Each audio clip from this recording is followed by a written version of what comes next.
Good evening বলবো না afternoon বলবো, সেটাই আমি আসলে বুঝতে পারতেছি না। আচ্ছা, আরও বন্ধুরাই বলে সময়টা নির্ধারণ করা সম্ভব হচ্ছে না। আচ্ছা, যাই হোক, আমার 15 দিন পরে চেক আপের কথা ছিল। আমি শনিবারে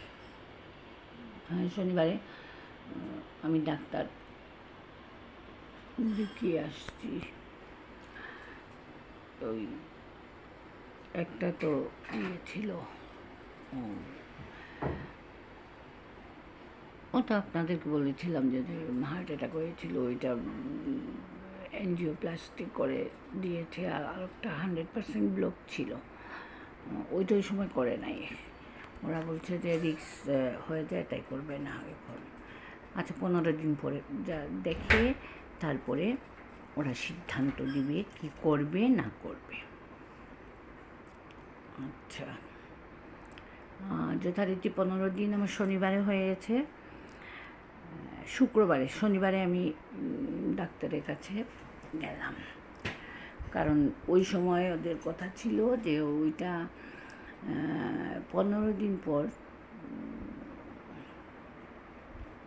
ওইটা ব্লকটা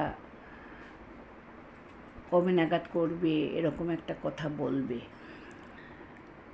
যে কারণে আমারও আসলে খুব একটা ভালো লাগছিল না।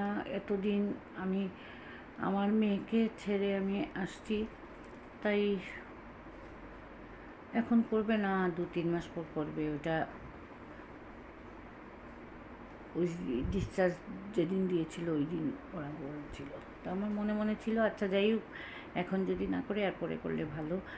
এখন তো আমি মেয়েকে কিছুদিন দেখে চলে আসতে পারবো। আর তার মধ্যে এখানে তো আপনাদেরকে আর কি বলবো, দিল্লির গরম মানে আমার জীবনে আমি এরকম গরম কখনো পাইনি। অসম্ভব, এটা 52.9 পর্যন্ত পেয়েছি, মানে সেটা চিন্তার বাইরে। আচ্ছা, যাই হোক,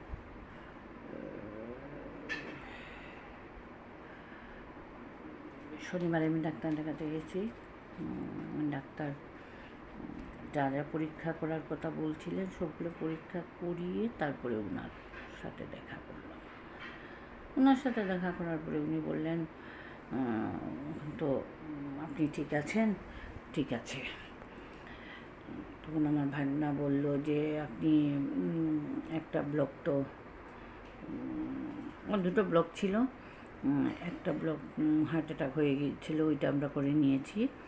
আর যেটা আছে ওইটা আমরা এখন করব না, ওটা করাটা খুব রিস্কের ব্যাপার।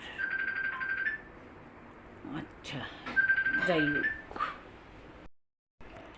ওনাকে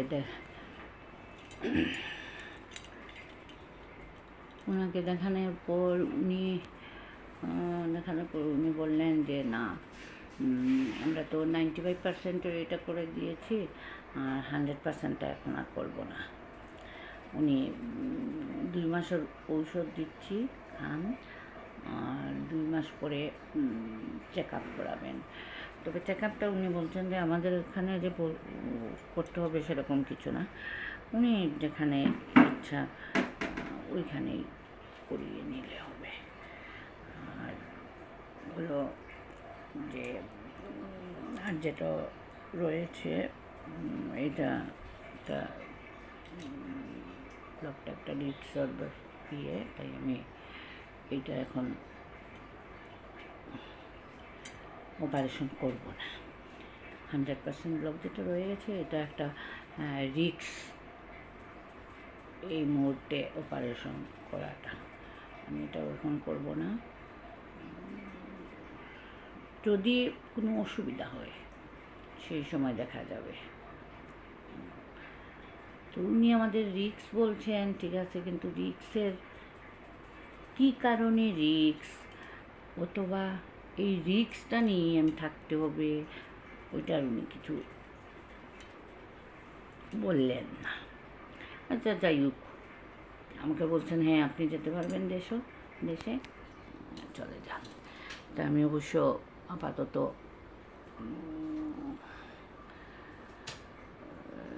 একা যাব না, এই সিদ্ধান্তটা নিয়েছি। বাংলাদেশ থেকে আমার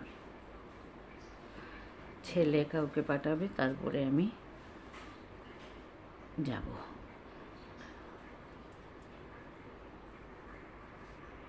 একবার যে ইয়েটা হয়েছে, আমার আসলে প্রচণ্ড আতঙ্ক ঢুকে গেছে। ওইটা কেটে উঠতে উঠতে অনেক দিন যাবে, তারপরে হয়তো আমি ফ্রি নর্মাল হব। তারপরে যাই হোক, ভগবান মঙ্গল মতে আমাকে নিয়ে যেন আমার বাসায় পৌঁছায়, ওইটাই আমি ভগবানের কাছে চাচ্ছি। দেখি ভগবান কি করেন। সবগুলোই যখন আমাকে ইয়ে করে নিছেন, তাইলে মনে হয় নিবেন। আচ্ছা, তারপরেও আমি আপনাদেরকে বলবো পরে।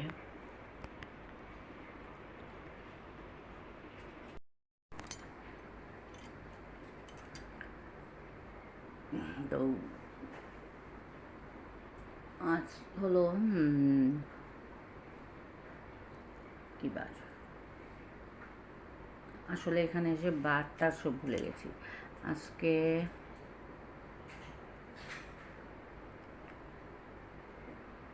আজকে সোমবার।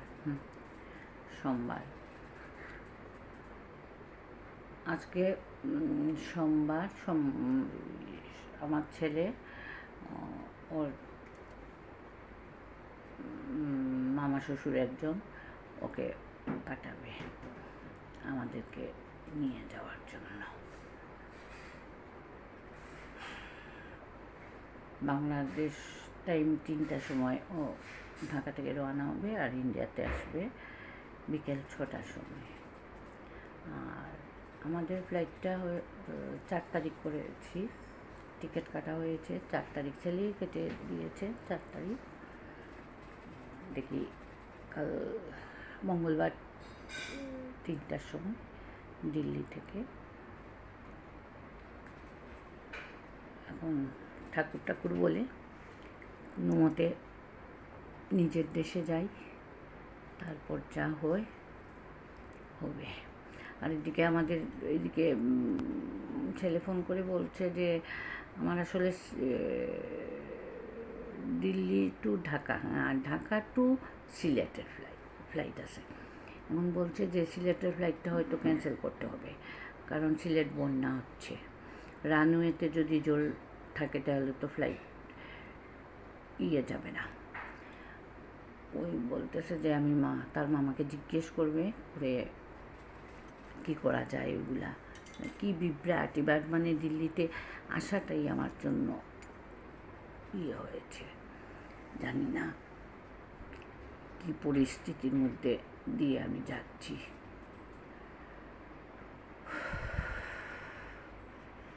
আজ এখানের মতো আমি শেষ করলাম। আর বাংলাদেশ গিয়ে আমি আপনাদের সাথে কথা বলবো, কারণ আমি আর এখন ভিডিও টিডিও কিচ্ছু করবো না। আমার আসলে সিলেটে চলে আসছি 4 তারিখে। চলে আসার পর শরীরটা তো অত্যাধিক দুর্বল, তাই আপনাদের সাথে আর আমার যোগাযোগ করতে পারছি না, ভিডিও দিতে পারছি না। এইগুলা রেগুলারিটি মেনটেন করতে আমার অন্তত পক্ষে আরও মাসখানেক যাবে।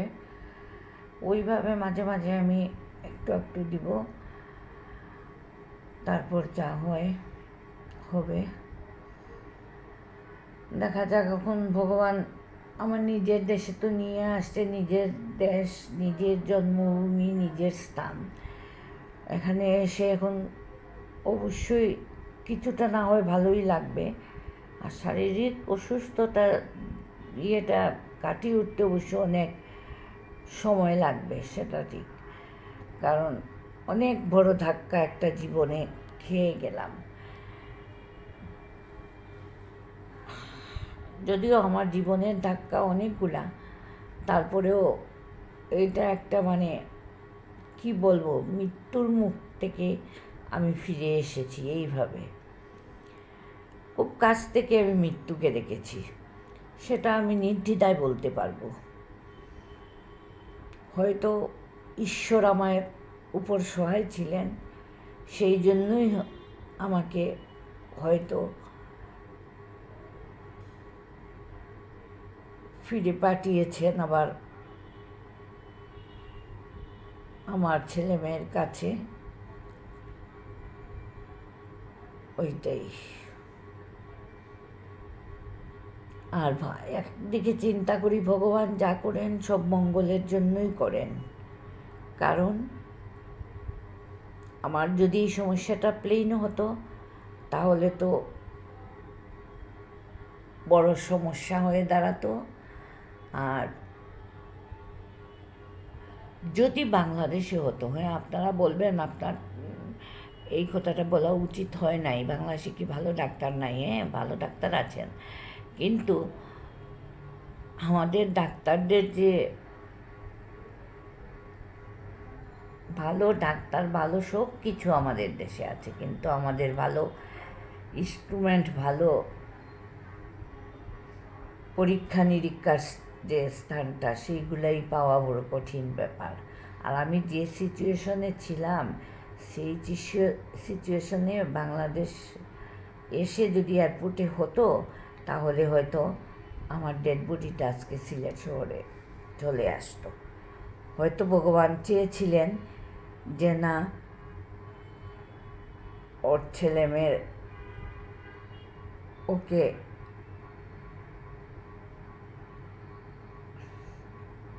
মা ডাকটা আবার ডাকুক, তাই সব কিছু ভগবানের। তাই হয়তো আমি আবার ফিরে আসছি। যাই হোক, আপনাদের সাথে এইটুকু বললাম। আমি বাংলাদেশ, আমার সিলেট শহরে আমি আবার চলে আসছি। পরবর্তীতে আমি আমার একটু সময় লাগবো, এটা আমি বারবারই বলতেছি, কারণ আমি যেহেতু এত বড় একটা ধাক্কা খেয়ে আসছি। আর এত বড় ধাক্কা খেয়ে তো শুধু না, একটা অপারেশন বলতেই পারেন করে আসছি। শারীরিক সুস্থতাটাও তো একটা ব্যাপার আছে, ওইটা কাটিয়ে উঠতে একটু সময় সাপেক্ষর ব্যাপার। তারপর আমি আবার আপনাদের সাথে যথারীতি আগের মতোই আসবো। আপনারা আমার জন্য একটু আশীর্বাদ করবেন। তাই আজ এখানেই আমি শেষ করলাম। ভালো থাকবেন এবং আমার জন্য আশীর্বাদটা করবেন।